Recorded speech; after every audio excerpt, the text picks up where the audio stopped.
राम राम दोस्तों। कुंभ कुंभ नहीं, महाकुंभ की शुरुआत हो चुकी है। चलिए इस बार के कुंभ की सारी व्यवस्थाओं का ब्यौरा सुनते हैं पत्रकार अमिताभ जी के द्वारा। धन्यवाद। मुझे बहुत प्रसन्नता हुई। राजनीतिक दलों का वक्तव्य क्या है वो उनकी अपने संकीर्ण दृष्टियों से प्रभावित होता है, लेकिन मुझे बड़ी प्रसन्नता हुई जब मैंने आज संगम के तट पर विश्व भर के तमाम इलाकों देशों से आए श्रद्धालुओं को देखा जो सनातनी नहीं है, श्रद्धालु है।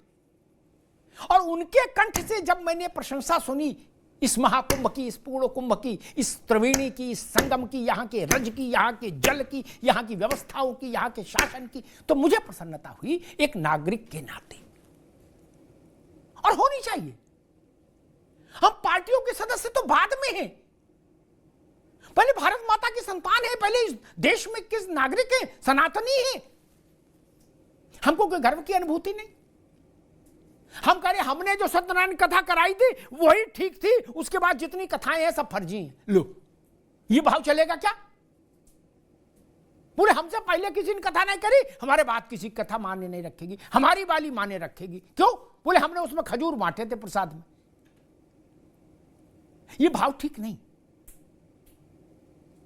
संगम जोड़ रहा है, त्रिवेणी एकात्म का भाव पैदा कर रही है।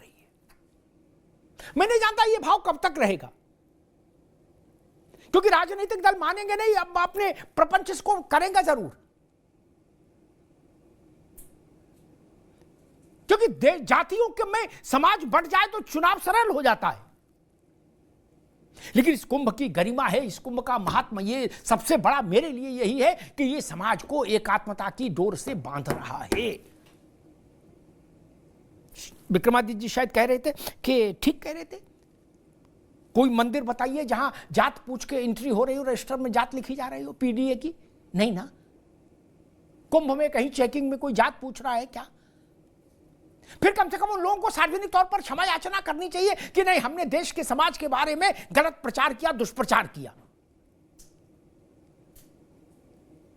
करना चाहिए ना। जो लोग ऐसी पिक्चर भारत की पेंट कर रहे हैं कि भारत में हर जगह अपमान है, हर जगह जलालत हो रही है, बड़ा कष्ट हो रहा है।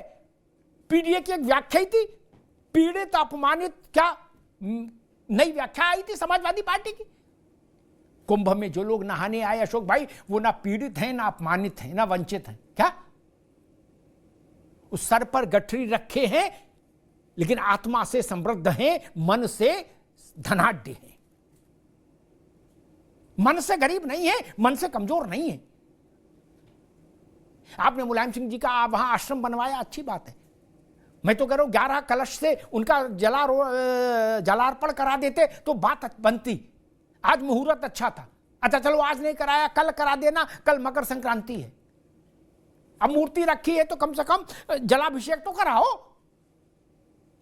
मेरे ख्याल से अशोक जी मेरी बात को गंभीरता से लेंगे और वहां पहुंचाएंगे जहां पहुंचाना चाहिए।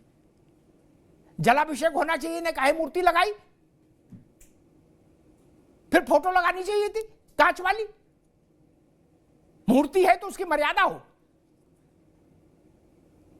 उसकी प्राण प्रतिष्ठा करो,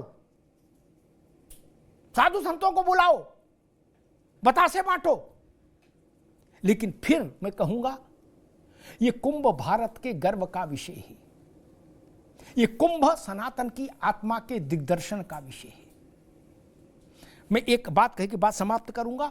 कुंभ में सारी सरकारों ने अपने सामर्थ्य भर योगदान दिया, गोविंद वल्लभ जी से लेके और आज तक। लेकिन इस बार में अंतर सिर्फ इतना है कि बाकी सरकारों के लिए कुंभ एक प्रशासनिक चुनौती भर हुआ करती थी, जिसे अधिकारियों और पुलिस के प्रशासन के साथ मिलकर सरकारें पार करती थी। इस बार का कुंभ योगी आदित्यनाथ की आत्मा का विषय है, उनके मन का विषय है, उनकी निष्ठा का विषय है, उनकी श्रद्धा का विषय है। इसलिए इस बार का कुंभ में अतिरिक्त भव्यता है, अतिरिक्त दिव्यता है। धन्यवाद।